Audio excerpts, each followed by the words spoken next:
So my full name is Denitra, and he was like, hey, Denitra, or should I say Donnie Wiggins from the Social Proof Podcast, delete the whole damn profile You should. right now. It just made me... It scared you? It shook me a little bit. I don't know if I was scared, but I was like, ugh.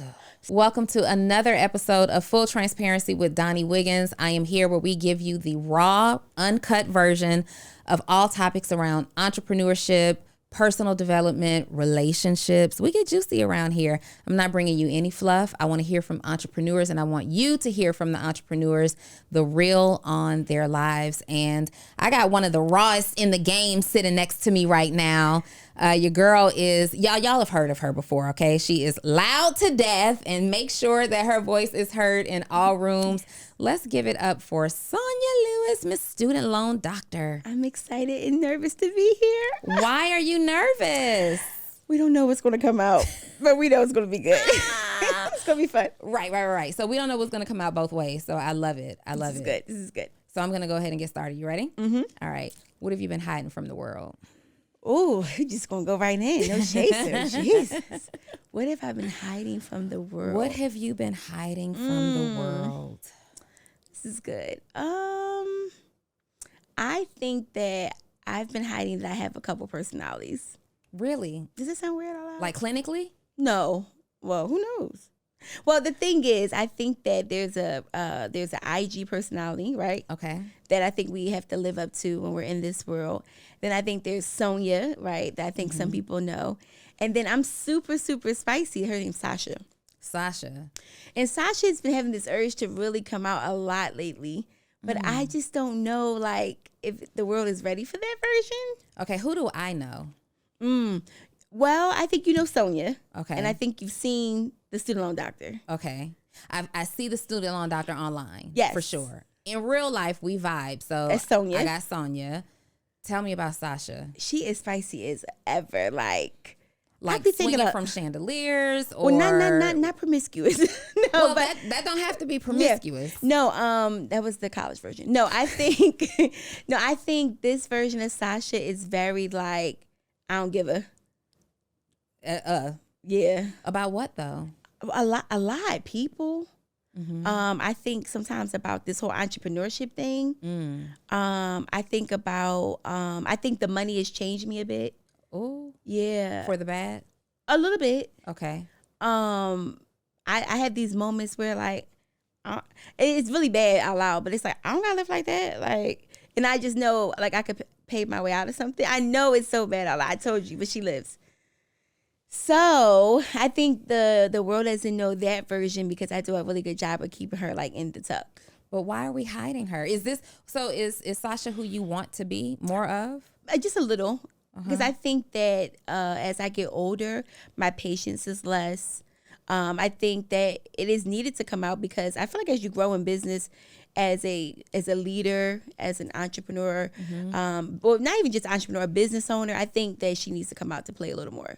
Okay. I've learned that. So I'm nervous because I know that I have the personality type where I go from 0 to 10 and I just stay at 10. I don't come back home for a while.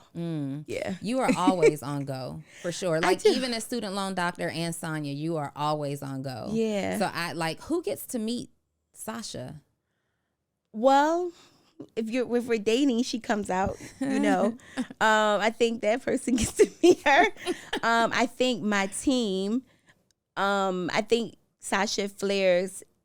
I can't deal with like people that are let me say this professionally correctly. I can't deal with people that don't think. So there's incompetence.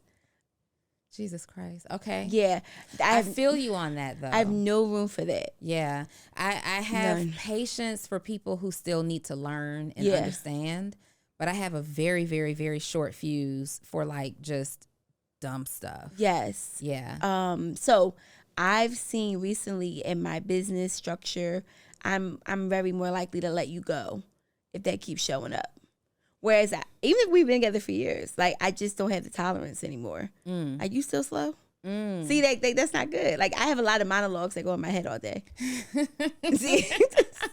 So you out here this year, how many people have you fired? We're just getting started. This year. Well, it was more so last year. Last year I think it was about 2 or 3. Okay. Maybe 3. Why? They just couldn't get with the program. Couldn't keep up. And I'm not difficult, but I think for me, where I want to go and where the brand is headed, we don't have any room for slowness or delayed or incompetent or lazy or just things that don't fit the brand. So you must go. Tell me about what you do, Sonya. So I have a business called The Student Loan Doctor. We're known to be the first African-American woman-owned student loan repayment company in the country. Now, the challenge is, I think a lot of people think we can just, do magic and make loans disappear off of credit, and it's not that. But I am really, really proud that this past year we've got over $5 million in loan forgiveness for our people. So I'm really excited. I wake up every day happy. So you're not really deleting loans for people. And I think that's what a lot of people expect. Like anybody in the credit repair space or in this space where you're in, they think that you're doing the work. And what you're really doing is educating people on how to do it for themselves. That, but more so, there's so many programs that people don't take advantage of. It's ridiculous. But there's a few reasons. Like either you just don't know, you think that it's just not for you, or you tried something before and it didn't work. Literally, I was going back and forth with this woman, and she came to introduce herself to me here in Atlanta at an EYL conference. It was funny. She would go back and forth with me on social media. And I said, listen, all I need you to do is consolidate your loans, then send the paperwork again. You'll be fine. She finally took my advice right before the deadline. Guess how much she got forgiven? How much? $220,000. Dang. For one application. Now, what if I didn't keep going back and forth with her? Because I really didn't have the time. But I knew she was scared because she had got rejected so many other times. What about if your student loan, and I'm not asking for myself, but what about if your student loans are no longer reporting on your credit report? Is there something that you need to do to still get them forgiven? Well, if you re-engage them and they come back, they're going to come back once you re-engage them. Okay. So I think you're 100% entrepreneur at this space. You have a nonprofit yet? Yeah, actually, yes. So we can talk offline, but I think every entrepreneur should have a nonprofit arm to attach their forgiveness to. And how long have you been an entrepreneur? More than 10 years, about 12 years. So if you would have knew this from the beginning, but again, it's information we didn't know, you would have been right along with everybody else with forgiveness. How do you know? Did you have an issue with student loans? I knew because this is my professional background before the student loan doctor. So remember, I used to work at a college in financial aid and advising. I didn't know that. Wait a minute. So you had a real corporate job and you were around here just terminating people because they need a little bit more guidance. I'll be finished like my doctorate in like June. Like I really do this. You're still in school. Well, yes, I was in school. Took a hiatus. I just have to finish up the dissertation. Okay. And the challenge is for me, the student loan doctor was just a consultant practice at first. It wasn't like even supposed to be big. It was just like, I wanted some extra money because I knew what I was doing. But my dissertation was on how the student loans affect African-American women. And so I really love this school stuff. Like, I love it. But when the student loan doctor took off and I put it on pause, I was like, I like this income. Right. Better. Right. And then I just capitalized a space that nobody wanted to go in. Where did you get the money to start your business? Me, I didn't have any capital, no investors. No, I hustle. I still don't really play with business credit and capital that much. And I think I have to get through that and over that this year. You are missing out. Oh no, I know how to access it. Yeah. But you know what? I'm gonna be truly honest.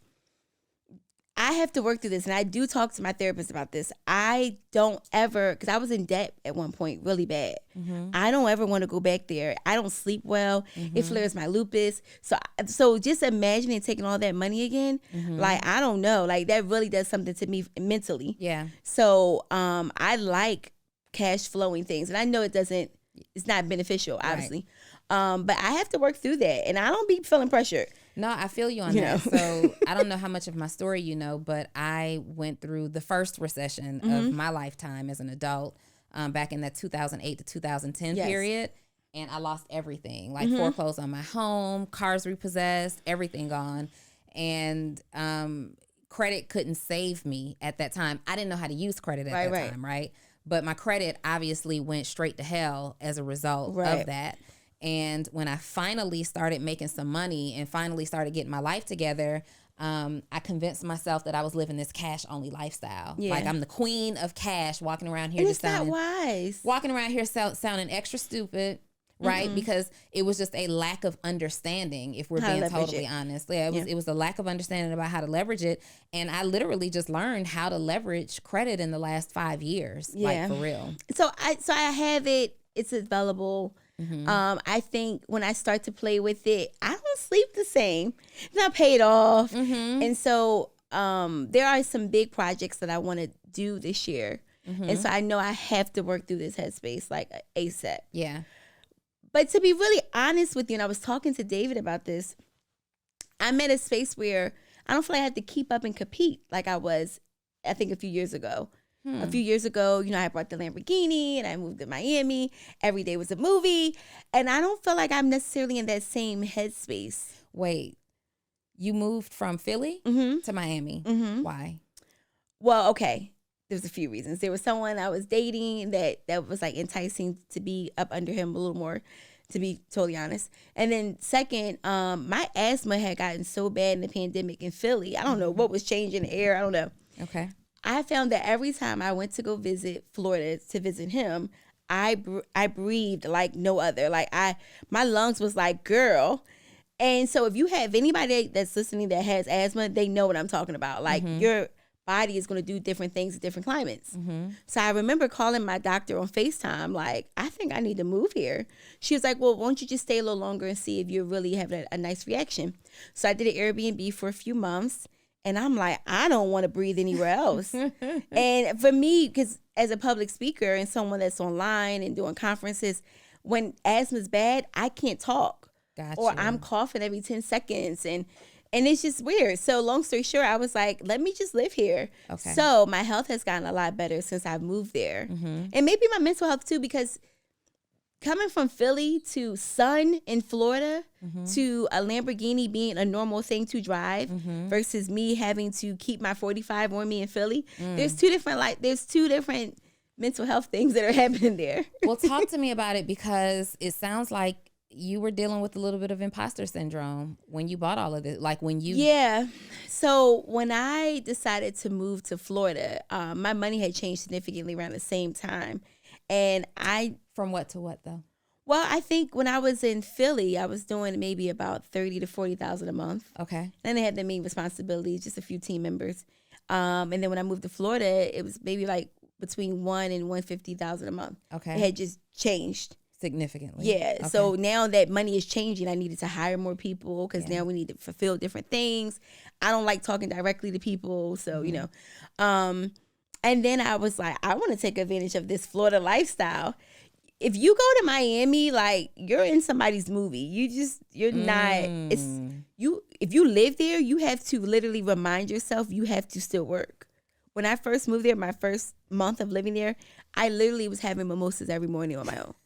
With my with my Versace robe.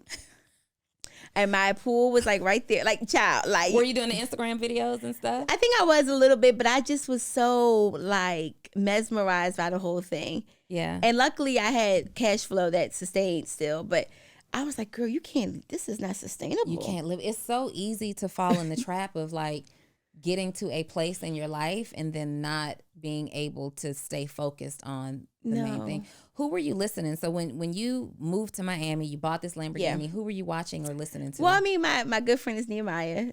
Shout out to Neo. So it's his fault. He put me in the Lamborghini. He made me drive his Urus over the Miami Bridge. Perfect, beautiful weather day. And I was like, I want one. Wait, what did he do? Ship his he shipped all his cars down okay. for a conference. Okay. And he was like, just drive this one. He knew what he was doing. He knew what he was doing. So I drove and I was like, I don't want to drive nothing else because I'm a girl that loves cars. Yeah. And I was like, oh, what I got to do to get one? He's like, oh, all you got to do is, he's like, you could do that by your birthday, which was like 8 months later. I said, I'll do it in 30 days. He was like, you ain't no beast like that. You're not going to do it. I was like, yes, I will. And I did do it. So I know that about myself. If you tell me I can, I will. Yeah. So I think the car still brings me joy. I still have it.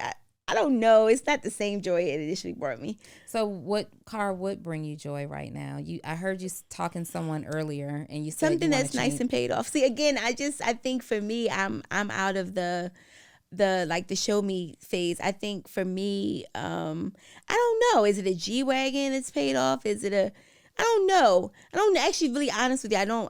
I'm moving out of that headspace of cars. I have had a lot of cars. Like when I did Toro, I had 11 cars.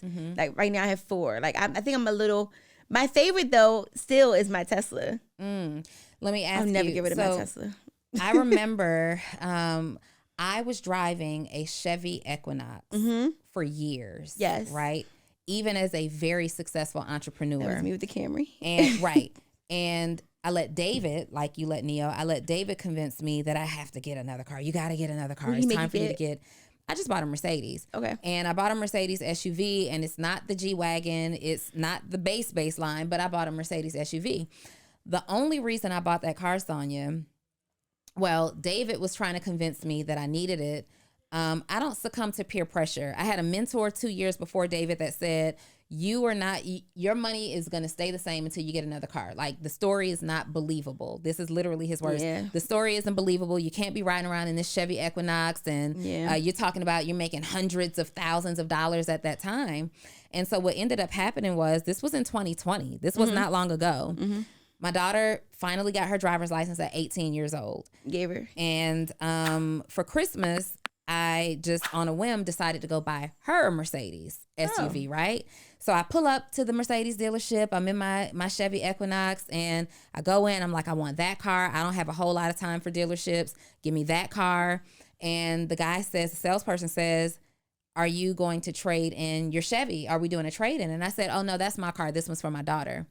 And he looked up and he said, you going to be driving a Chevy Equinox and your child's driving a Mercedes truck? I was like, yeah. He was like, that makes sense to you? I was like, let me get another one then. And I bought myself a Mercedes too. And I don't regret it. I pay for them very easily. And again, like we talk about being on the other side of having experienced financial loss, like I kept cars that were no brainers for me to pay for. You could pay for that Chevy Equinox 10 times before, it's a panic, right? So now we got these 2 Mercedes car notes, and it's totally fine. But this year I want to buy a Lamborghini Urus. You should just take mine. I'm like, I want to buy a Lamborghini Urus, but you're making me feel some kind of way. Am I now just trying to do it because I want to keep up with somebody, or do I like the car? The thing is, so you're here in Atlanta with everyone. You're here in Atlanta around it all day, every day with people that look like you, your peers, your friends, right? And they may have Lambos and Rolls Royces and things of that nature. So you may naturally just be seeing it more, and you may be comfortable with seeing it, and you might feel the vibe for it. Yeah. For me, I was telling David that the Urus for me was like a key, like a door opener in Miami. There's nowhere that I cannot pull up to right now, and they need not know who I am. I'm going to get the best table. I don't have no reservations when I pull up. Yeah. That's the thing. I've been trying it out. Yeah.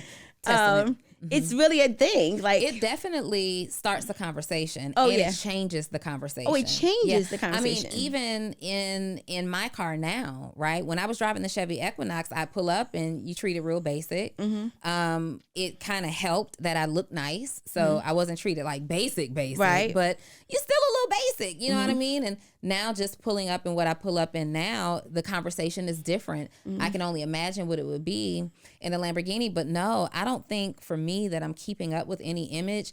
The condo building that I live in, everybody drives something that's ridiculous, right? It's like I'm the baby in the building. I just genuinely love that freaking vehicle. Oh, it is my favorite car. Now, let me tell you, I do know how to make it do it. Like, I've learned my car. And I know, because I have a need for speed, I know how much of a limit I can push in that car. I compare it a lot to my Tesla, because I upgraded my Tesla to go 0 to 60 in 3 seconds. So I know how to do these the things. Most. I know how to pick people to race. Yeah. I've actually gotten people to ask me, like, pull over, I want to date you, because I beat them on the highway. It's not good. But Wait. And as a woman in that car, let me tell you something. First off, you ain't gonna have no bad day. You own a Urus. And literally, if I feel like I'm having one, what I do is I just go get in my car, and I drive around maybe about 5 blocks, and there's gonna be 6 opportunities for me to talk to 6 different men. 6 opportunities. Yeah, like every stop sign is opportunity. Like, men literally want to get out their car and get in yours. Like, I've had this guy almost have his head out the entire window. He's like, And then I'm like, oh no. I'm like, I'm okay. I'm good. Are you single? Yeah. No, yeah, because kind of, no. sort of, no. I'm dating. How many people are you dating? I'm dating. I mean, more than one? It's one. So the thing is it's one. Hey, are you a service-based entrepreneur that helps your clients or customers get some type of result, but you're struggling to post and communicate your message on social media? You don't know how to type a caption that connects and gets people's attention and converts them from just someone who's following you on social to becoming your customer or your client? Great news is that's my superpower. So I'm sending you 3 text messages every single day, excluding major holidays, directly to your phone of exactly what you need to post to get people to buy and convert them into clients and customers. All you have to do is join my program, Post to Paid, and you can do so by texting the words Post to Paid to 404-737-2767. And the best news is just $37 a month. So hurry up, send me the text. I'm looking for it now. Is it? So I have friends. Okay. I have friends. I'm dating one. You know, dating and friends is different. Yeah. So I'm dating one. I have friends. I think where I'm at, and this is going to sound so whatever, but girl, I'm scared. Like, I think that as a woman that earns a lot of money and is so public on like social media, I have to like strongly vet whoever my friends are even. I don't want you to know where I live. Yeah. We could be friends and you could come into town and you'll never know where I live. You do not know where I live unless we are like, I need to know your social. So, you know where I live. like, recently, there's been a lot of weird stuff happening. The more visible the Social Proof podcast, which I'm also the co-host of, the more visible we become there, obviously, the more people recognize us. And the more people who recognize you opens the door for more foolery, right? And lately, I have been having the same conversation with myself. Like, do you still have to, like, I never imagined being a woman. I know that men deal with this all the time, where they kind of have to qualify and see, do you want me for me or my money? And do you like me? Do you want to hang with me or for my money? I never thought that I would be a woman that had to think about, are people in my life because of my status? Like, are the people around me genuinely around me? Do you deal with that? Yes. So, but I also have a lot of discernment. Okay. And so if I feel like you're opportunist, a little alarm goes off. Okay. And I will remove myself. I don't have those people around me though, praise God, because I can tell. It's very, you can see it. But I think though, wait, are you dating? Are you dating? Yeah. Dating. Are you with someone or are you dating? See, first of all, this is your episode. Okay. Not mine. Well, they're very good. We'll let her move along. No, we don't have to. So, I because I try to keep up with you, but then like I lose it and I come back. I am definitely dating. Okay. Right? I am dating. Yeah. It's fine. We can put a period. But here's the challenge though. You're becoming super visible, right? So do you feel like when you go to the market, the mall, do you feel like people just now know who you are? Especially here in Atlanta. It's not like I have a crowd of people following me around or knowing who I am, but in a crowd of people, occasionally there's 1 or 2 or 3 people who know. And then there are some people who are brave enough to come and speak. Yeah. And then there's other people that just look at you in a way and smile that they've recognized you. What are men doing? You know what? It's so funny. So, full transparency, I got on the dating app Bumble, right? Oh. Have you been on any dating apps? Black. BLK. So I'm on Black. It's foolery. Well, I don't use my real name. No, the available options. My messages says, but you're the student loan doctor. And I got off. Right. So I was on Bumble, and this guy sends me a message, and it wasn't Bumble, it was Hinge, because I didn't have to message him first. He sends me this message, and he was like, "Hey, Donnie Wiggins." No, he said, because my name is my full name on the dating app, right? My full name is Denitra. Don't be trying to swipe right on me now, right? So my full name is Denitra, and he was like, "Hey, Denitra," or should I say Donnie Wiggins from the Social Proof podcast, delete the whole damn profile You should. right now. It just made me. It scared you? It shook me a little bit. I don't know if I was scared, but I was like, ugh. So do you find that, and you're out here with everyone, so do you feel like you can't date somebody in the circle? I don't Want to? Oh. Do you? No. Everyone that we've ever been around, I've automatically in my brain placed them as brother. Mm-hmm. It's safer that way. We're gonna make more money together that way. But which one of them do you think is finest? Well, I don't think anybody's fine right now. No. Oh, there's some nice looking guys in our circle. Oh, None of them? I'm so programmed that they're all brothers. Nobody does it for you. No. What's your type? Tall. Mm-hmm. Brown skin. Mm-hmm. Low cut. I like arms. I like a good Like solid. a good forearm? Okay, to be really transparent with you, everyone that I've ever dated in the last few years that stuck, did boxing. Okay. They did personal security. Mm-hmm. Would do personal security. I like protectors. So you like linebacker? I like if we out and somebody about to run up on us, you could just circle like. And it actually is good for me. I feel so safe. You feel safe. So that's your biggest thing is safety. Yeah, I've learned. Is money important? You know, good question. No. Yes and no. Yes to the sense of you must have your own. And I find that if you are making at least over 75,000, this could work. Girl, get the fuck. And I'll tell you what. So, no, not 75 in Miami. Wait. Sonya, how much money do you make a year? Anybody got a calculator? So last year we brought in $2 million. You did $2 million last year. Mm-hmm. Okay, I just want to be real clear here because if I'm being, I play a lot. Money isn't the thing that moves me with a man, but I really don't have the desire to be the breadwinner either in a relationship. I did that before. No. I was the breadwinner before, and the guy that I dated when I was the breadwinner, this was years ago. The guy that I dated when I was the breadwinner he never said he was insecure about things. It shows up, though. It shows up. It definitely shows up. Okay, so let's back up. So, money for me, I have already decided, and I know that they're going to kill me for this statement, but it's my life.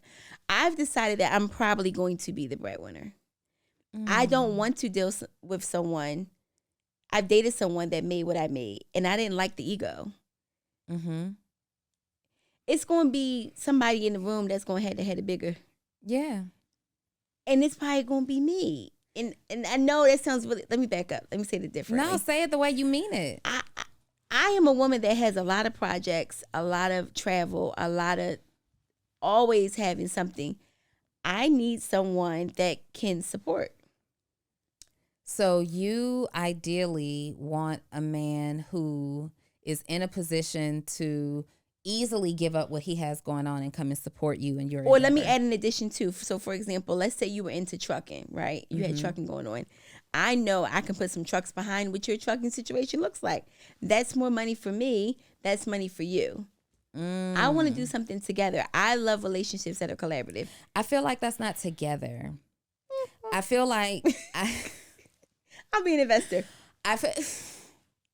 But do you think that's what men want? They want their woman to be their investor? I don't know. I've dated some men that were okay with it, and I've dated some men that weren't.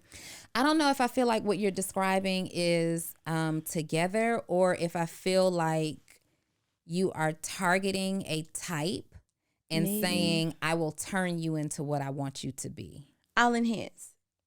Turn you into what I want you to be. You have to have a skill set already. Like, I can't build if there's no tools in the shed. Like, Sonya. Oh, turn you into what I want you to be. listen, now, this is where I'm at. Let me be really transparent. Like, we just going to keep it to me. Yeah. That's a Philly term. So, I know that I want children. I don't have any children yet. Okay. I know that I want. How old are you? 35. Okay. I know I may at least want one child. Okay. Right? And I know that I want a dad mom. Mm-hmm. I'm not getting up. A dad mom? I've already figured it out. And I know that when I'm sick or I'm not feeling well, I'm a baby. You want to be taken care of. I'm like, can you get the cup? The cup is right there. The cup is right there. The cup is right here. I'm that person. I know me. Now, I know I'm going to need a man that wants to take care of me. I just know this about myself. I know that right now how my life goes, I have hired things out. Like there's someone that cleans my house. Mm-hmm. There's someone that is my personal assistant that watches my dog. Mm-hmm. I have my life set up to how it is. All I want to do every day is wake up and create content and teach. Mm-hmm. And I want to go to sleep and I want to do it all again. Mm. And I want to travel. So you're comfortable with your house dad or your dad mom. You're comfortable with your dad mom holding down household duties and using and swiping your credit card. No. So I said, we're going to put you in position so that we can make the money together. You have your own money. So you're going to give him a business. You're going to build a man. No. So ideally, what I'm looking at is that you already have so for example, like let's say you already do private security. You already have your private security company. I have the skill set to grow it and enhance it. So you desire an entrepreneur. Yes. Not anybody who's just good on their job. No. You have to be an entrepreneur because I'm going to want to move around. I want to travel. Well, I mean, so you said $75,000. He could be a truck driver. No, that's what he could be doing right now, but he's going to make more when we're together. Right. I'm talking about because they're going to be in your DMs. Oh, no. Yeah, they are, right? Because there's some guy out there that desires to be a dad mom. Oh, I've met a few. And the only reason it didn't work was because they were too emotional. Now we got to talk about that. Come on. You want a dad mom. No. I want, okay, let's back up. Contrary to what's coming across right now, I really do know how to sit the hell down and be quiet. And I don't have to rule the house or anything. I really want an alpha man in the home. No, you don't. In the home. I said the home. You don't. You want a mom dad, a dad mom. I want a dad mom in the sense. There is not an alpha man on the planet. Maybe not. That will allow you to call him. Can he be him alpha dad. beta? Can he be? I mean, I guess. Can there's he be somebody, alpha to the world, beta in the home? You're an alpha man. You're an alpha man, right? Thanks. But you can be an alpha man. Can be like very, very domineering and strong and dominant to the world and gentle with you. That can definitely happen. So he can't do dad mom things then? I believe that, I don't know, I'm not a man, but from my experience, I believe that so alpha men, I think sometimes we have like a misconception of what this alpha and beta stuff is, right? And there's a difference between an alpha man and a term that I hate, but is being used a lot, in toxic masculinity, right? And so I think toxic masculinity says that I can't parent the child and do things, and I can't get a cup and take care of you when you're sick. But an alpha male, a true alpha male, they desire to provide for their woman, and they desire to put you in a space where you feel comfortable depending on them to provide for you. So, and I think he would be able. So let me back up. So let's just go back to this trucking example. Okay. So let's say now he's got the trucks up and going. He's got other people with the trucks up and going. The truck is doing, let's say, $75,000 in a month. Let's just say. Now we're in a month. Yeah, in a month. Okay. Because so for me, I think a lot of men still need vision and help with vision. For sure. So if I help you and I'm investing. You're a good return on my investment. So when I am pregnant, if I don't want to get on Instagram and talk that day, if I don't want to run a course, I don't think about no damn ebook. Like, I know you're 75, we're sustainable. I hear what you're saying, and I think it's important that I tell you, you can never say this to a man. Well, we just talking, and they having to listen. That's their problem. You can never. I know. But I got you saying to somebody like, "Look, I really want a dad mom," and there are men like. Can't say that. I wouldn't. So let me back up. I know what not to say out my mouth. I'm talking to you, and I'm saying that I've come to the reality thereof that even when I have a child, I'm going to from day one have a full-time living nanny. On your dating app, what does your about me say? I don't even think I talk about business, to be really what honest. Does it say? I don't remember. When it says say something about yourself. I'm fun and adventurous. I love to travel. Like, I think I just talk about the fun stuff I like to do. So Donnie, I really never ever tell people what I do. Like, if you don't know about the student loan doctor, you won't know. Yeah. And here's a good example. The guy I was dating in Florida, right? Okay. He didn't know what I really did or how much I made until we went to Nehemiah's conference in Florida. Neo brought me up for the $100K a month award. I said, oh. it hit me like a bag of rocks.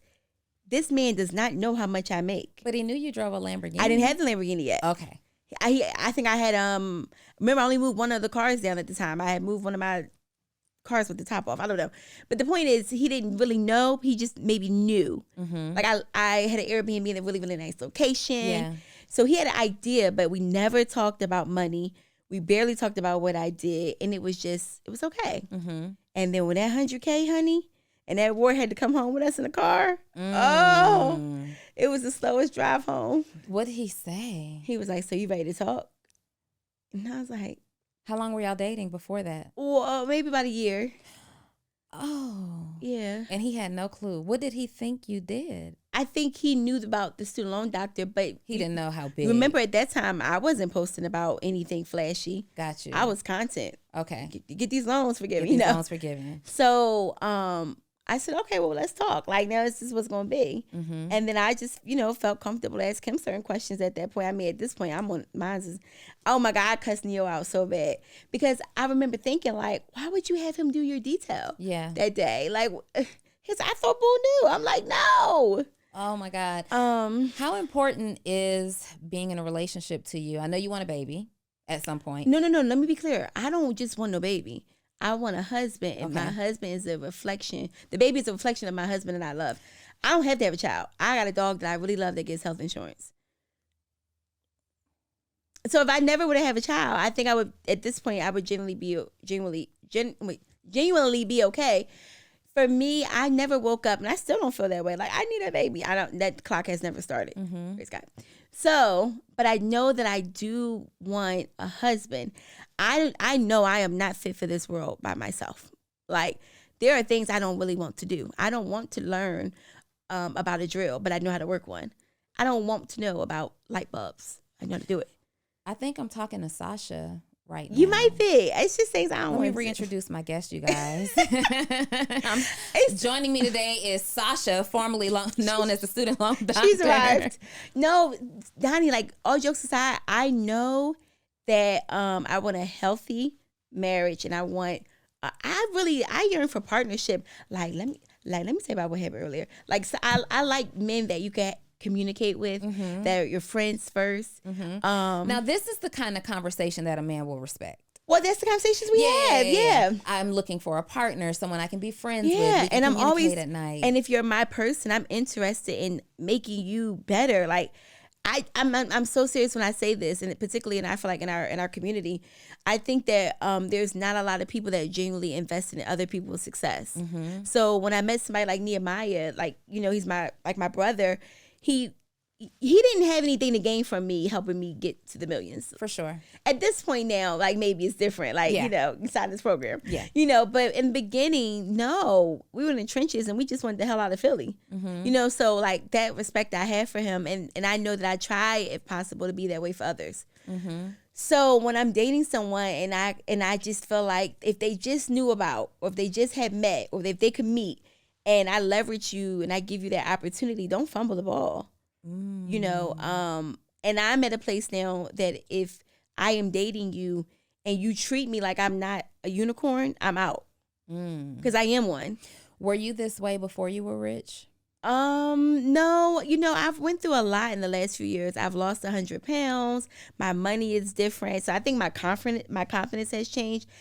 So here's the thing. Even when I was heavier, I always was able to get nice men, attractive men. I've never dated anybody ugly, or they were always in shape. It was hilarious. That's why I know in shape guys like big girls. It's hilarious. Okay. And I'm not at my smallest that I would like to be. I was smaller in the pandemic, believe it or not. Well, really? We all probably were. I don't know. But then after the pandemic, I'm like, oh, I stopped walking as much. I stopped biking. I stopped, So when did you lose the weight? What year is this? So I became my smallest between 19 and 20. Okay. 19 and 20. And I remember you telling me a story about that. Mm-hmm. How'd you lose the weight? So, I just decided I didn't want to be fat no more. Okay, that's fair. Yeah, so I had went and got the gastric sleeve surgery. Okay. So that took off 60 pounds. Okay. And then I just had this flappy stomach I didn't like. Mm-hmm. So I went and got that cut off. That was about $12,000. Yeah, he just went and cut it off for me. And because I was riding my bike every day, and I didn't like how I kept hitting my leg. Girl. Nobody want to talk about that. Like that little droopy stomach, you cannot get rid of that with just exercise. It Like won't go away, cut the period. bull crap. You Like, gotta cut it. No, you gotta cut that off. Okay. So we cut that off. And then I was like, so what happened was when God was creating me, he had got a phone call. Okay. And he was trying to like do my butt. Mm-hmm. And he had got a call. And it was an accident. Right. Okay. And I might have been like another World War III. You never know. Right. So I had told the doctor just gonna put something back there too. Oh, you got your butt done? Well, I mean, it's not like a bootylicious. Let me see it. Stand up. No, I can't. And I don't know if this is do it. Let me see. Wait, because that explains the leather pants, baby. Yeah. So what happened was, because you've been leather pantsing it out lately. I have. I think she's sitting pretty well. So the thing is, I don't have like this bootylicious butt like I think a lot of women do. And I actually told the doctor, don't give me nothing crazy now. Okay. I want something that look like I just did a little walking. Okay. You know, I told him explicitly. Couple squats. Yes. Give me the squats. But okay. I had a formation. Literally, this is how I used to go. It used to go like this, and then like guy had got a call, and then it dropped off. It went straight to your thighs. So I just needed him to go like this, like just onion it out for me. Just give me a little. Okay. So I know I have a few childhood friends that are overweight and they don't have any problem getting men. No. And somehow, I've never understood it, but somehow the smallest men love them a voluptuous woman. Well, you know what it is? Because now I come with it as like a natural heater. It's gonna be a little warmer, yeah, a little softer, yeah. Like I'm soft, I'm cushiony, I'm feminine. You know, like I think when you're like too much like a man wanna feel no man. This you know, is true. And so like I think too, it's so interesting. Like my body does different things. Like right now I'm a 14. Okay. On a good month, if I'm fasting and doing things, it could be a 12. Like, you know, the smallest I've ever been was a 10. And a 10 was okay. I appreciated a 10. 10, I was doing different things, child. Okay. The point is, this is a family podcast. But it's not though. But so I think I would like to get back to the 12 and hold still. But what I realized is that every version that I've been, it was just the confidence that carried it. I'm still pulling the same type of men. It's interesting. I'm still pulling the same type of men at 18. I think my mouthpiece always got me the best type of men. Do you get more of them now though? Oh, way more. Because remember now there's a little something back there. Gotcha. Remember, I want to see this booty. No, I don't know how it's going to translate on this. I can't do that. You can't do that? Yeah, because I don't know. Okay, put the camera on me real quick. Let me just see. Let me see. It's going to change. It's not. You stay. Look at you with a hole behind. You never knew that? I never knew it. Didn't y'all get it? Okay, y'all. We integrity. It's ethical. Yeah, we got integrity over here. But y'all, she got a dunk, and I never even noticed it. Well, Sonya. it's not supposed to look like it's not one. Okay, I'm gonna have to show you off when we get done what it was in the beginning. Yes, and then live. You Now I've always had chest. Okay, so these are natural. Yes, and I've always had a nice face. Okay. So what was going to carry in the beginning was my conversation in my chest. Mm-hmm. Now, and I used to tell people, you didn't let them look back there. You stay forward, stay focused. Okay. Sonya, you remind me so much of personality-wise, a man. Yes, I am like one. So so they be eating me alive in the Social Proof podcast, right? But I think that's why I like you. You have a dominant masculine personality. I definitely have a dominant personality, right? I don't agree. So I think that I think that men and women operate in both their masculine and their feminine, and I am very consciously capable of turning mine on and off. I work in a very male-dominated industry, and you just kind of have to be really, really clear about what this is and what this isn't, right? Hey, you guys, it's your girl Donnie Wiggins, co-host of the Social Proof podcast. And did you know that we had a members-only exclusive community? Yes. You are able to access David and I on a monthly basis for live Q&A. You are also able to get our episodes before it drops to the general public. You will also get exclusive discounts on our merch. Take a look.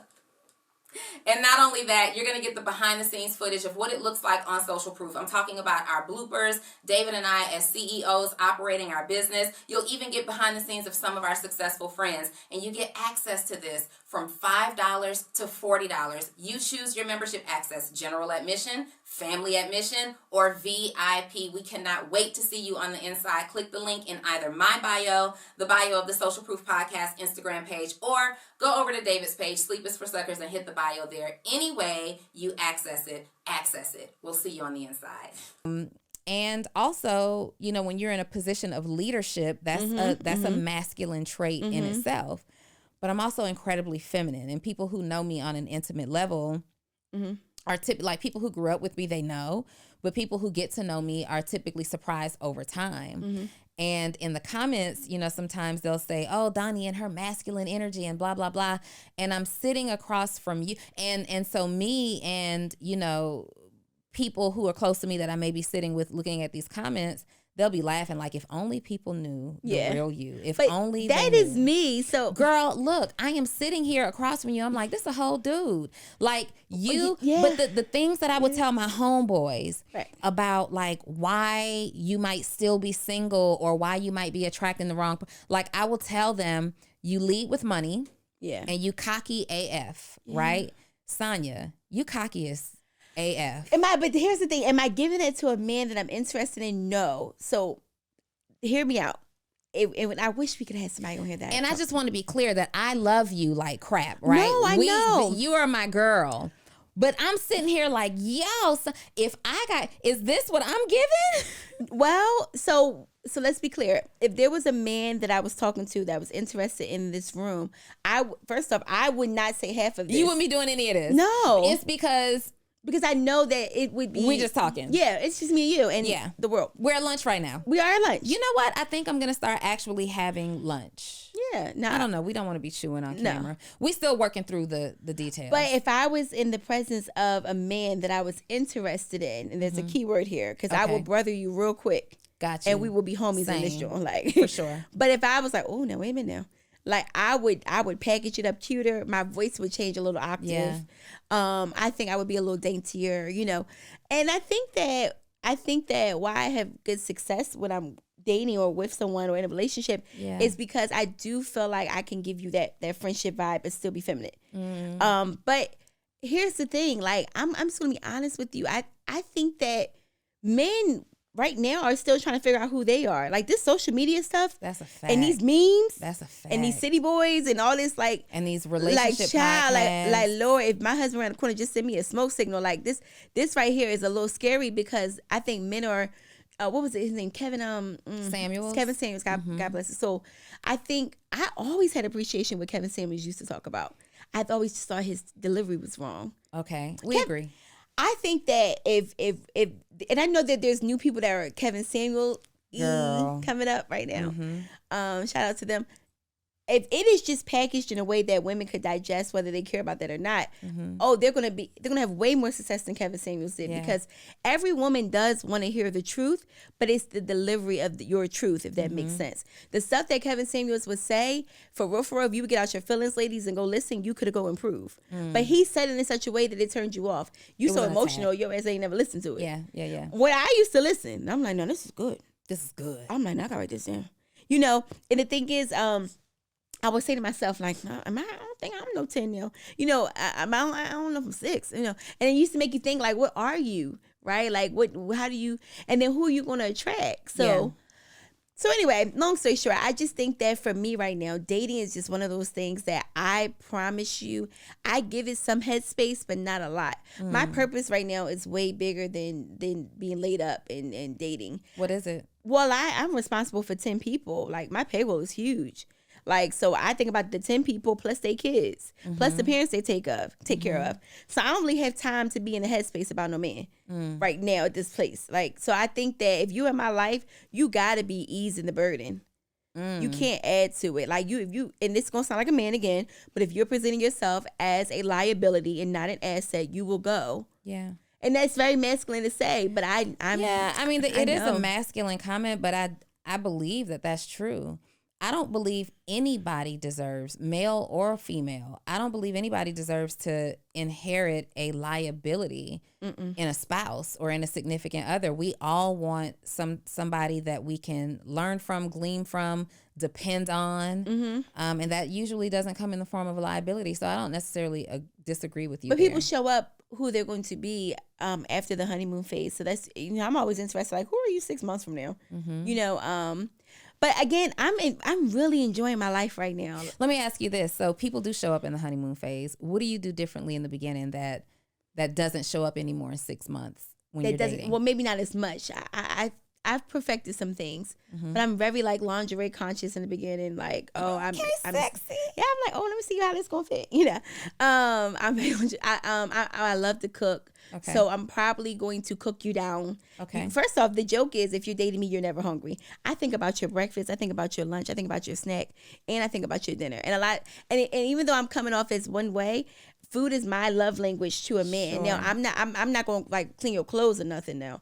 I'm not a cleaner. These nails is $300. I'm not cleaning anything. Matter of fact, like if I'm cooking, oh yeah, if I'm cooking, you probably will hit the dishes for me. Like that's just that's fair. So, but I'm going to think about, like, I know once you become my person, I'm like, okay, he needs to eat now. It's about 3 hours done past. Yeah. And even if I'm not in the same city as you, I love you enough. I'm sending you lunch. And maybe you would do it vice versa. Like my love language is Starbucks. So people that date me know to send me Starbucks, right? Yeah. So I know that I'm very conscious about that super in the beginning.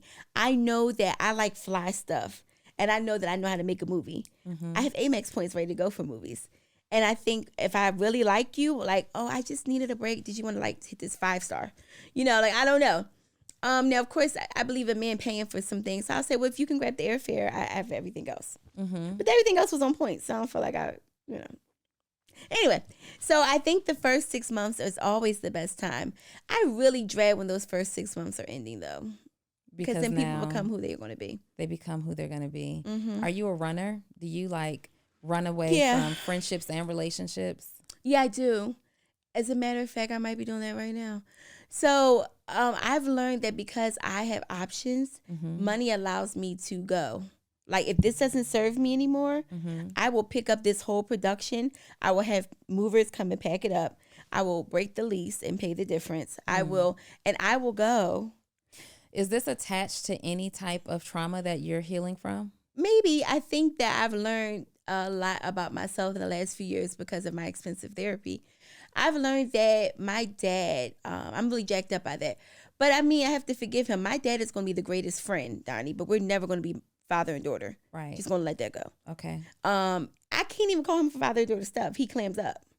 But if I want to laugh and joke with him about, I don't know, something that was on Instagram, we're going to have an hour conversation. Do you see yourself in your father?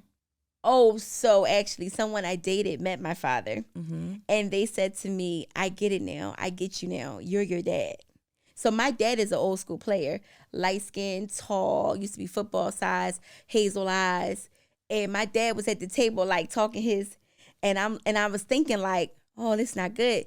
Because that's not good. When we got in the car, he said, you your dad. I said, but I didn't grow up with him. He said, but you're your dad. You have his DNA. He said, that's your dad. Like, he was like, you're him. I said, I didn't grow up with him. I kept saying that. He was like, no. He was like, because he said some slick stuff to my friend, like, you gonna marry her? Like, you're gonna marry something like that? He said something, not something a dad should say. Like, not like a homie would say. Yeah. And he was like, I would definitely marry her. Like, my friend knew how to hold his ground. And I appreciated that. Like, you trying to play me? Now we got to talk about this a little later. But again, I put him in a position to be a dad. He's not. Yeah. I should have said, this is my homie. That's my brother. Yeah. He could be. Even my brother, who I got reacquainted with, serves more as a father figure. So I've learned that who's my father figure in my life and who's, in it. So I think that trauma does show up with men because I think that I'm ready for a man to drop the ball at any moment. And then I'm either going to pick the ball up or I'm out. That explains so much. That definitely explains so much. I encourage you. Do you talk to your therapist about that specifically? Well, we need to get back together. So I'll tell you what I think has happened. My schedule changed, and I think it threw off her and I meeting. I like her because she's a therapist to many stars and celebrities. Okay. So I think that there are different problems. Everyone's using this term first world problems or something that she can understand what I'm talking about. So I just literally said, okay, we definitely need another appointment because there are new seasons, new devils, new levels. Like I think that every time I go to a new level, something new emerges. Yeah, you learn more about yourself, or you might not even learn more about yourself at every new level, but so money just magnifies that little thing that's hiding inside of us. And every time you go to another level, you discover something about yourself that you need to kind of dig deep into. So I think right now what's interesting about 2023, it is starting very different than I thought it would be. I think 2023 is my selfish year. I think I put that out there. Yeah. What do I mean by that? Like I don't really want to care a lot about different things or people this year intentionally. I think I overcare a little too much, to be honest, sometimes, and it's not served me well. So I would like to know, what does it look like to not care? You've had your feelings hurt a lot. But I don't let many people in. This might be five people that get close, and if you're like one of the five and you mess that up, it's like, oh, done. Yeah, so it's really hard for me to let new people in. Because again, remember, I just want you to be Sonya's friend. I don't want you to be my friend attached to the money. And Jay-Z said it best, like, people change. I didn't change. You changed. Like, I think that, go ahead. You don't feel like people changed around you with money? Like my day ones? No, I don't feel like people changed. I think in my circle, like my best friend for sure went through a period where she thought I changed.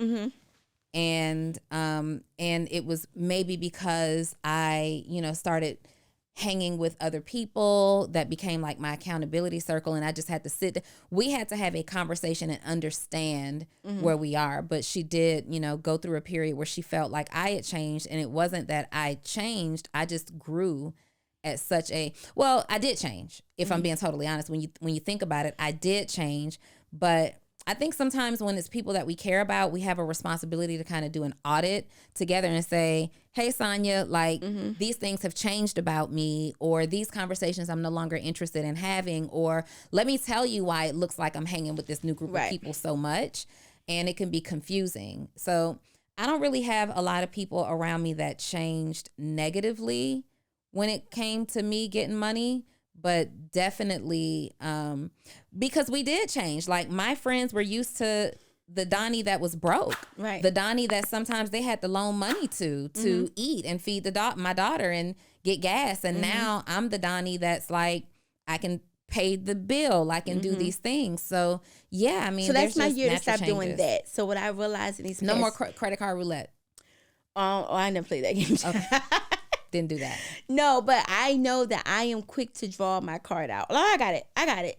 And it comes from a place of I know that you don't, right? And literally my girlfriend said to me the other day, she said, girl, like she snapped at me. This was like literally 2 days ago.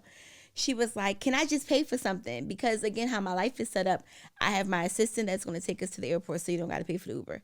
Then when we get there, I have the lounge, so we don't got to pay for breakfast. Then we have so she was like, well, what am I going to pay for? And I was like, well, I don't know. I was like, it's already paid for. And she's like, I don't like this feeling. And I had to realize that made her uncomfortable. So she texted me. She said, can I just cash app you something? She's like, it just make me feel better. I said, yes, thank you. Yeah. But did you not appreciate that happening? Like, do you ever appreciate somebody saying, listen, stop feeling like you have to take care of me? Because a lot of us, a lot of us are first generation everything. We're just coming into money. We want our friends around us, but we know that some of our friends can't keep up with the same habits that we have. So we take this unspoken ownership of paying for everything. But I'm talking to a lot of entrepreneurs right now that their CPAs are telling them like, you can't do this anymore. Right. They're feeling like they don't know if their friends are with them for, the perks or, but it's a self-imposed responsibility. Who gave it to us? You did. Right. You gave it to yourself. Why? So I'm intentional that this year I'm giving it back. So with the people that I'm closest to, that I have lunch with most frequently, and I travel, I literally set up my mouth. This year it's going to look different. Yeah. And I needed You told them that. Yeah. Yeah. I had to say it out loud because I didn't want them to think I was being funny. Why though? Why does it change? Why did it have to change? I didn't like how I was feeling after I paid for the meal. How'd you feel? I felt like, what started happening? People stopped pretend reaching. Because they knew. Like, just reach for me, child. Like, pretend. Like, just pat on the bag or something. Start fiddling with some stuff. You just sitting there, you looking, you ain't even ask for the tip. And they ordered everything they wanted. Yeah. And then but you created that space. Yeah, I took it back. You created that space. As I told you, I know that this year is going to be different because I'm moving a little. I don't give. Then they're going to say you changed. Well, that's okay. I'm actually okay for that because I'm changing back to the version I want to be. Yeah. I think for the last year or two, I was the version I thought I wanted to be. And I actually don't like that version. That person's too overextended. So the version I'm becoming is, if I'm going to do, I'm going to do it. First off, I don't believe in letting people borrow money. I broke that philosophy a long time ago because God says you should be a cheerful giver. There's nothing cheerful in me about giving you $500 and then you're a happy hour on social media. I'm not cheerful. Because you're side-eyeing that. Oh, yeah, I'm petty. So you got money for tacos, and I didn't get tacos, and I didn't get my $500 back. So if I ever give money out, I'm literally giving it.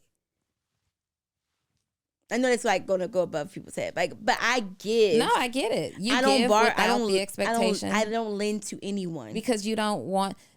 There's this guard that you've put up around you, and I don't think it came with money. I think this is just who you've always been.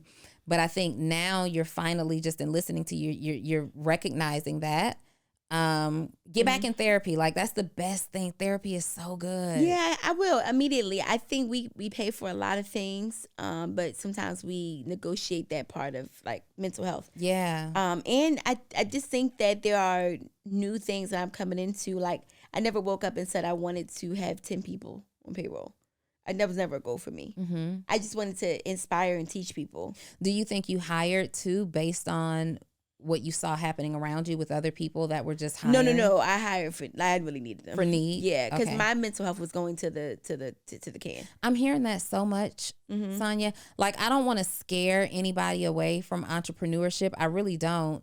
But I think that we have to be more responsible in how we portray it. Yeah. Right? Because we have people who are really stressing themselves out to keep up with an image. And you have the money. You have the money to do it. But thinking about responsibly all of the people who you mentor and the people who are influenced by you that just don't have that. I think I do a really good job with my community and tribe about keeping it honest with them. Because I was just telling someone that when I teach my classes, I teach content. I might pitch myself. But it's really the last 20, 30 minutes, I'm super transparent. We just talk. And I probably talk to my community more than I talk to my friends and family members. Yeah. Like, I know them all. They come on camera. I'm like, is that the baby? Like, like, that's the type of community I have. So I think that they catch me with my hair done. They catch me with it not done. Might catch me with a bonnet. I don't know. It depends.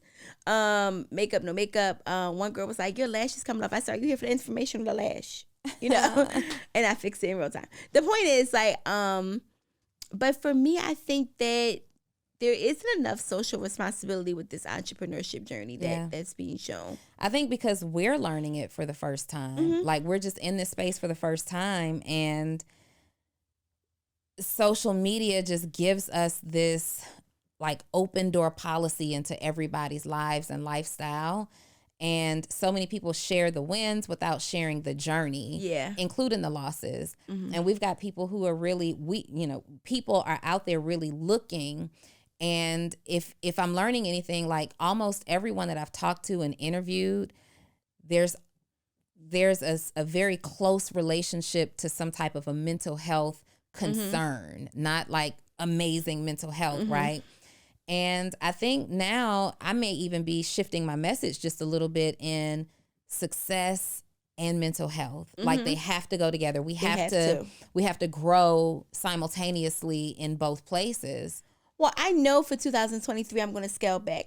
I've said it like maybe 5 times. I'm going to sell the Lamborghini. Because I think that there's a financial pressure that I put onto myself that I want to take off my shoulders. I know that there is a certain number I like my savings to sit on, like a certain 5-figure number I like it to sit, and it helps me get through the day, right? And then I think the other part about it is too, I know that there's some things that I want to be a better giver on, and I don't feel so inclined to give if I'm feeling taxed at the same time. And I am so serious that I want to live in Bali for like 3 months. And I want to make sure that things are paid off in advance for 3 months while I'm in Bali eating fruit. Are you doing that this year? I keep saying I am, so I think I will. Yeah. It might be my birthday gift to myself. Anything I say that I'm going to do, I like about myself, I do. Yeah. I will go extreme lengths to make it happen at the same time. So that's probably the unhealthy balance. Yeah. And I think that separates me from a lot of people in terms of being successful. You might think, and I went already did it. Like, I'm quick to whatever. But I also will say that this year, I know that I'm coming into, just feeling a little more grounded. I'm a little older. I'm going into 36. 36 reminds me of 40. And I have to make some real hardcore decisions. Am I thinking about marriage? And, here's the thing. If you're someone that's really interested in marriage, you start to do things that married women do. You should start to hang around married women. Yeah. Start to understand what that looks like. Is this all what it's painted out to be, Do I want kids? What do kids really entail? How would it slow me down? I feel fulfilled, but I feel stuck, I was feeling stuck with my dog at first, and I know that put me in a mental headspace. He's a dog, right? I feel you. I don't do kennels. So then I had to hire a personal assistant. His primary role is my dog. And send me pictures of my dog every so often in the day. I'm happy, I could be here talking to you. But my dog's happy right now with a whole premium plush bed. He has a Serta bed. Most people don't even have a Serta bed. Oh, God. He has a Serta bed. He has a little bad hip. So anyway, these things make me happy, know that he's okay, right? So for me, I said that 2023 was making more impact, more content, but just being happy with me. And I don't know if this year that involves like a relationship. And if it does, again, Donnie, I'm so serious about this. Like, it's got to be added value. It's got to be you took something off my plate. You can't feel like you added anything to it. Yeah. Or not. I'm okay with that too. And being more intentional about networking and being in the room with women like yourself. Remember, I came to your event. You did. And I thought that was amazing. And I was like, oh, this is what I'm missing. Oh, no.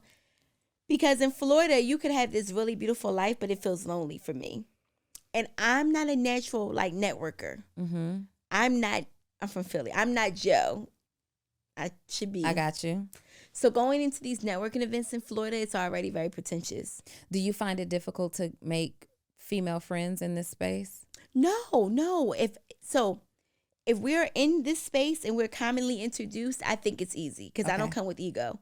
I think it's difficult in a new culture. Like, Florida is a different ballgame. The women in Florida are very different. Do you know that? I've noticed. They're bold. Yeah.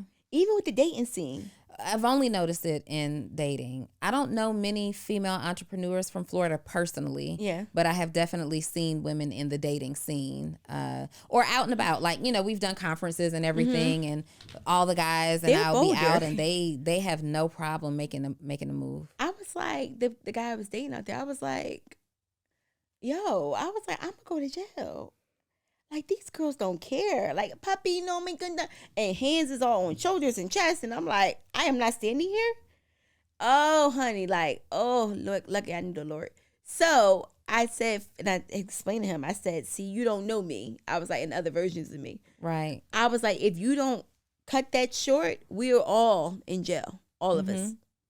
So we started hanging out more, and he would move the girl's hand off of his arm or shoulder. Like, it was a different level of like disrespect. I can't imagine you. You should never. Position. Oh, you should never. It yeah. Was, I didn't give it. I didn't care about nobody's student loan, doctor. You don't care about anything right now. You like, I'm not caring about anything but I do me care. and my happiness. I'm a generally happy, calm, level 3 person. But I know that I do have this like temper that has grew over, I don't know if it's a temper, but impatience that has grew over the last few years. It's a little monster that's brewing.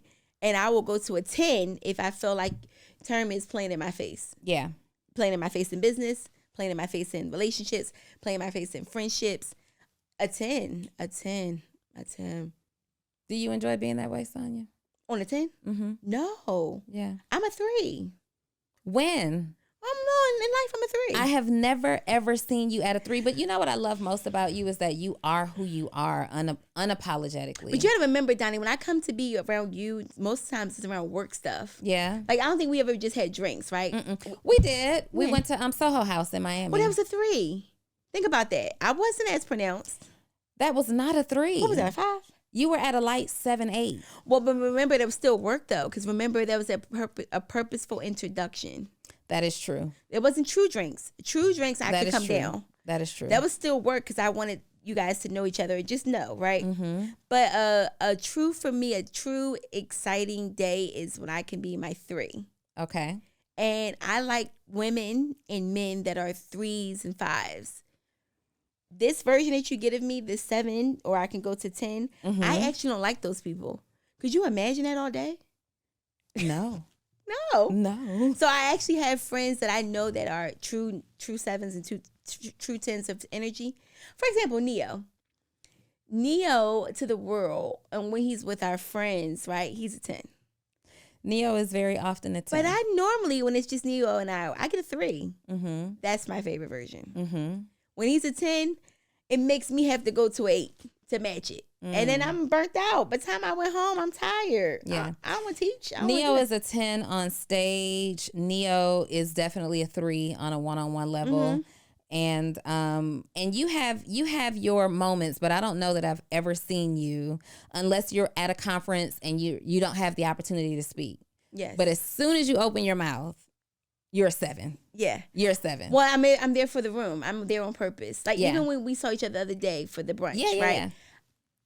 True story. I forgot about the student loan doctor for that hour. Because remember, in that room, I was a student You're again. a student. I forgot all about all of that. And you know what happened? Right after, one of my students came up and said, I'm so excited. Wherever you start, I'm supporting. Chopping on your Zoom every night. And I'm like, and it put me right into show mode. Want to take pictures. And I was like, oh, crap. Yeah. So, okay, it's fine. But I know that I was in that room as a student, so I didn't think anything about the student loan doctor. Now I'm going to get my questions answered. You know, of course, Dave was like, oh, you already asked questions. I was like, I didn't ask Donnie. Tried it. But I think it's okay. Like, even in a room like that, I have an agenda. Even when I went to get what you came for. Yeah, I got to make my money back. Yeah. Everything I invest, I'm so analytical. And you are very quick to invest. Yes. Is that a flaw or a strength? A strength. But remember, Donnie, I think I texted you about something before.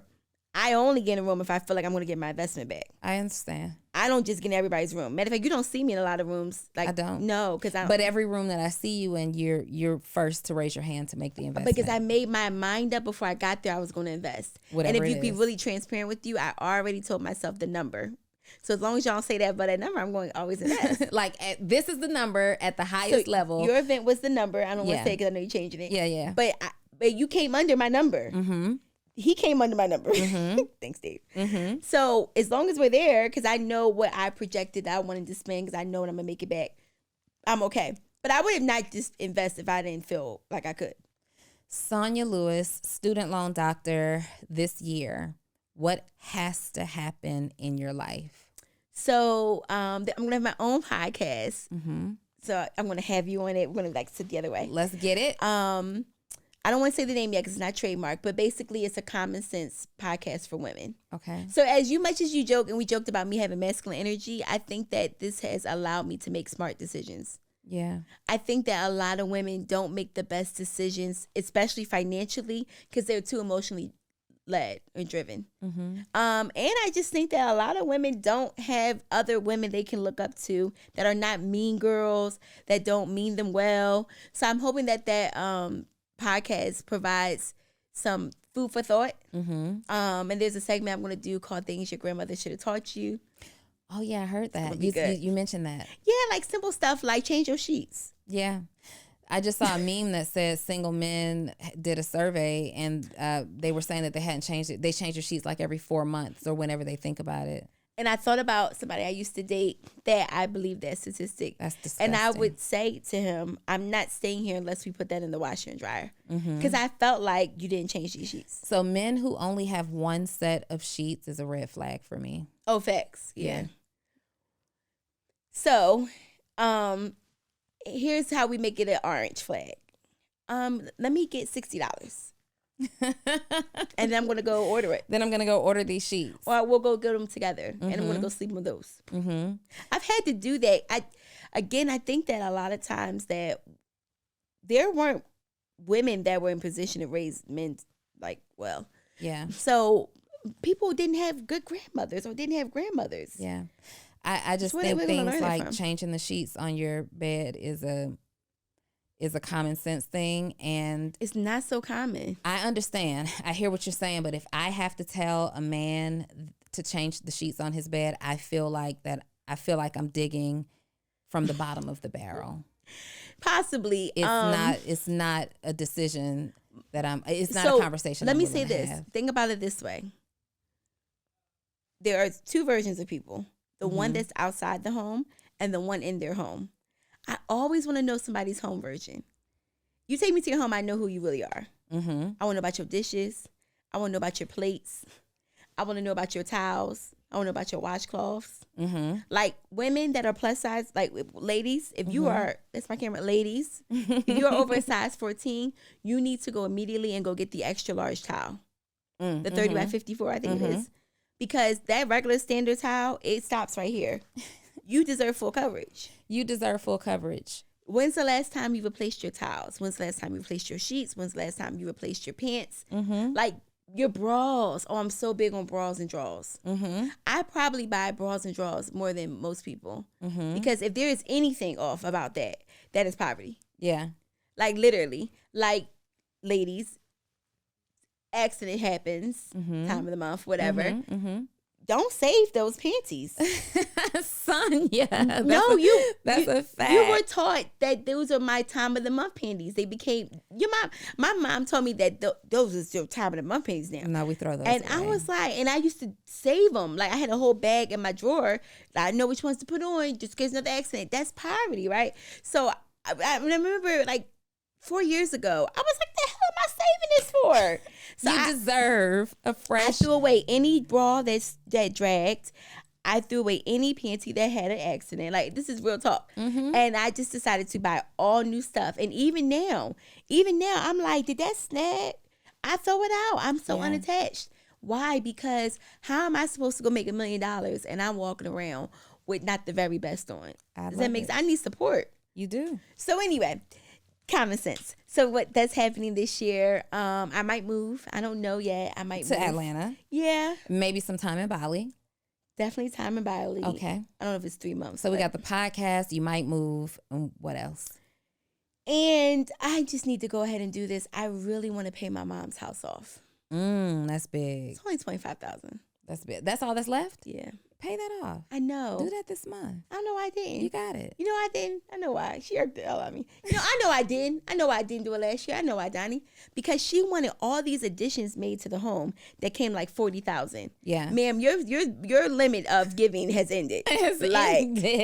She got me good last year, and I had to hit her with, do you think money grow on trees? She does. She does. Like, our parents think it too said sometimes. It grows digitally for you. Ooh, that was good. That's sexy conversation. It grows digitally for I you. take it off my Instagram. So anyway, it's going to be a good year. It is going to be a great year, Sonya. I thank you so much for being. I can't wait to see these comments. Yes. Am I First of going to all, be masculine? let me just say this, you guys. Stay off my girl, okay? I know that nice to me. Sonya comes off so strong. I am the Lord's child. But she is such a sweetheart, like in real life. But Sonya, I think that came across a little bit today. Sonya, they gonna.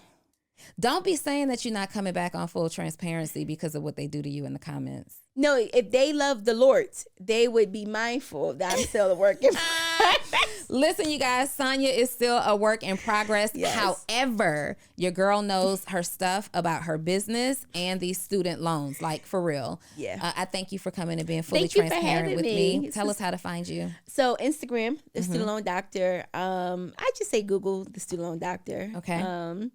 Yeah. How can your audience, how do your customers work with you? So I will make sure that we share this in the show notes. We talked about this. What do I want to do this year? I want to make more people money while they sleep. So I kicked off a 8-week program where I'm selling and showing you how to create your digital ebook. Okay. So that's actually how I made in one of my businesses $1 million in the pandemic, was through ebooks. Okay. That paid for my houses that I have, and again, it was cash flow like crazy. But I felt so good that I woke up to new monies and I didn't do anything but make it one time. Yeah. So we'll share that. Okay. That's what I'll get to you. Okay. And I think that everybody is the authority of something. And once you figure out what that is, the world needs to know what. You have an ebook yet? Yeah, I do. You do. You do. I have a physical book and an ebook. The ebook for me has been my favorite go-to product if things have been slow in business. Because what I've learned is people want an how-to and they want it quick and they don't want to wait. So I'm going to make your solution every time. I love it. And we're going to drop the link for that, you guys, in the description of this video. This has been another amazing episode of Fully Transparent, and I am so in full transparency. I'm sorry. Let me tell you something real quick. I used to mess up the name of the Social Proof podcast. What did you call it? Every single week. I used to call it the Sleep is for Suckers podcast. Yeah, I used to call it Sleep is for Suckers podcast. So charge it to my head and not my heart? But this has been another edition of the amazing Full Transparency podcast. Yes. And you guys get to see the bloopers, the hilarious guests, and everything that we're talking about entrepreneurship, relationships, in this case, panties, and men. They should go buy some new panties in full transparency. We'll see you next time.